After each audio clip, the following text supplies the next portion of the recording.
You're watching Euronews now. I'm Tukumbo Sulako with your top stories. The worst of crimes is war itself.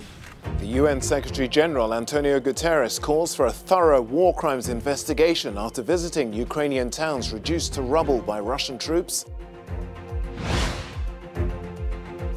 Stay out of our business. Vladimir Putin threatens a lightning-fast response if any other country intervenes in Ukraine. Also on the program, we'll investigate a Spanish online trading academy that's accused of using cult-like techniques to entrap teenagers.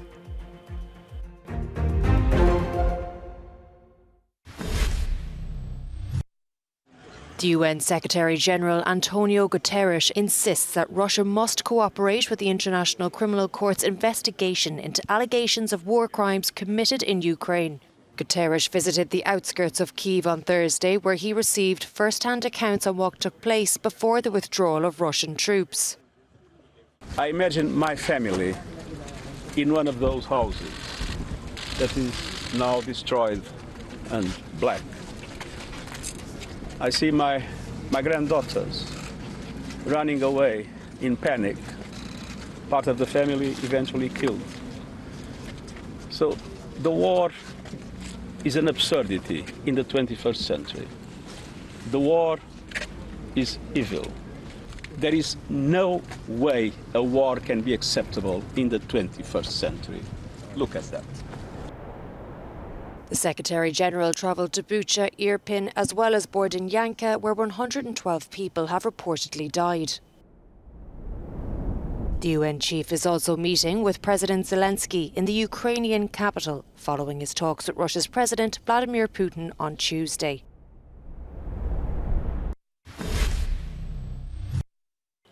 Shortly after arriving in Ukraine, the UN Secretary-General said a war in the 21st century is an absurdity.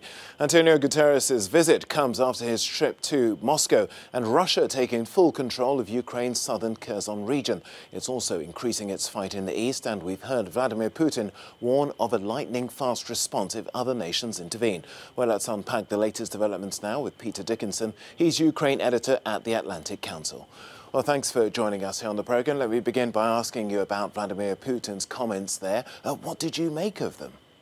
Good morning. Putin is clearly unnerved by the resilience or the response of the Western community in recent days in particular, and the readiness to provide Ukraine with heavy weapons. Many Western countries have been very reticent, very cautious about providing Ukraine with the kind of weapons they've been asking for. Things like artillery, things like tanks, things like rocket systems. And so for a long time, there's been a lot of resistance to that. But in recent days, we've seen that position change dramatically. And there's been a sudden wave of countries who've come forward and said they're going to arm Ukraine. They already are doing so.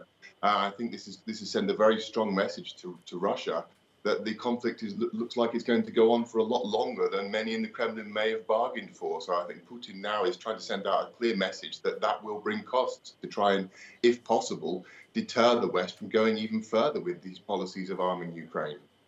And how much fear and anticipation there, or trepidation perhaps should be the better word, in regarding the developments we've seen this week in Transnistria, those explosions that have been reported there, and the fears are that the war could spread there on Ukraine's other border?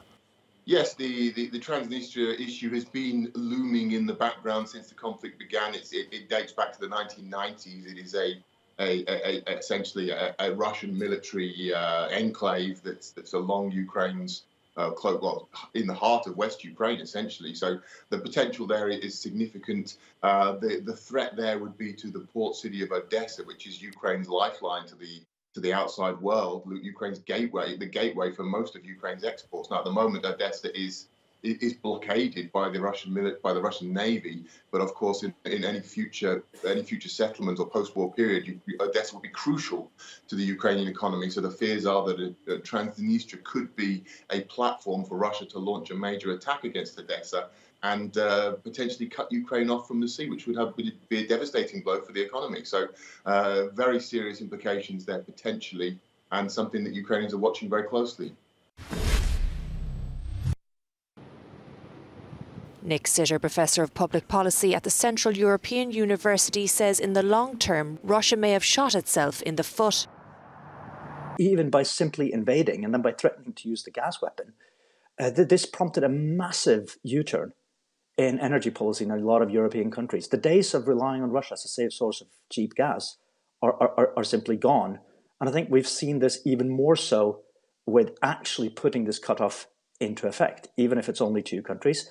And I think we're seeing the EU rolling out a plan to wean itself of Russian gas. First of all, by making itself more robust. That means filling the storage tanks.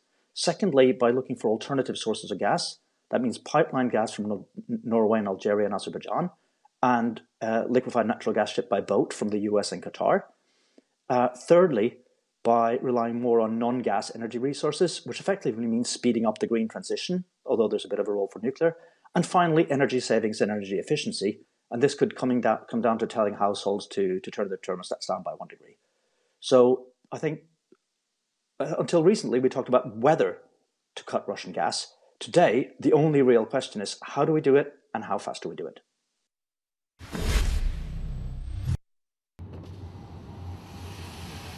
The streets of Kramatorsk are eerily empty as residents who can't or won't leave seek cover from Russian bombardment they know is coming.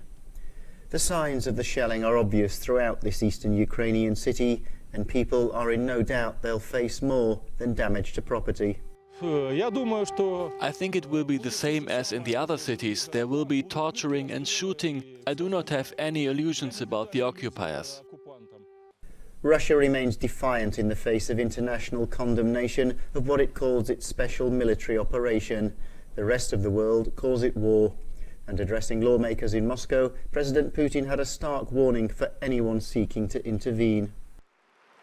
If someone from outside moves to interfere in the current developments, thus creating unacceptable strategic threats for Russia,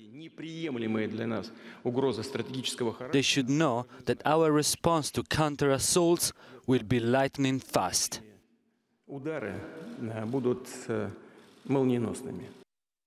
Ukrainian troops remain stranded in the Azovstal steel plant, the last remaining pocket of resistance in the besieged southern city of Mariupol.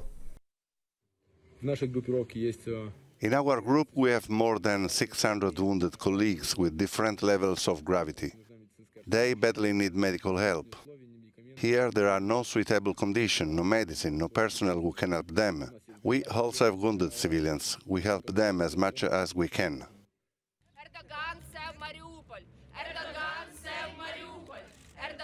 The fate of those trapped has prompted protests in Kyiv, clearly aimed at the international community.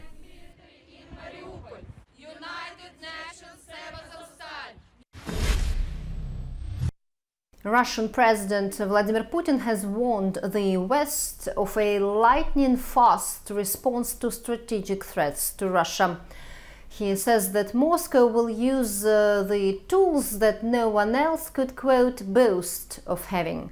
After cutting Bulgaria and Poland off from its gas, Russia has warned that it could do the same to other countries if they refuse to pay for gas in rubles. Asked if Russia was ready for budget losses, President Putin's spokesman Dmitry Peskov said that the risks have already been calculated and measures taken. And on Wednesday, Finance Minister Anton Siluanov said that the Russian budget could face a 20 billion euro deficit this year, something he says will be mostly covered from Russia's National Wealth Fund. He also addressed the future of state energy giant Gazprom, saying that Russia will search for alternative markets for its energy supplies if Western countries refuse to buy Russian oil and gas. Galina Polonskaya, Euronews from Paris. You can get much more on our top stories on our website, euronews.com. Do check it out. We're going to take a break right now, but we'll be back in a few moments.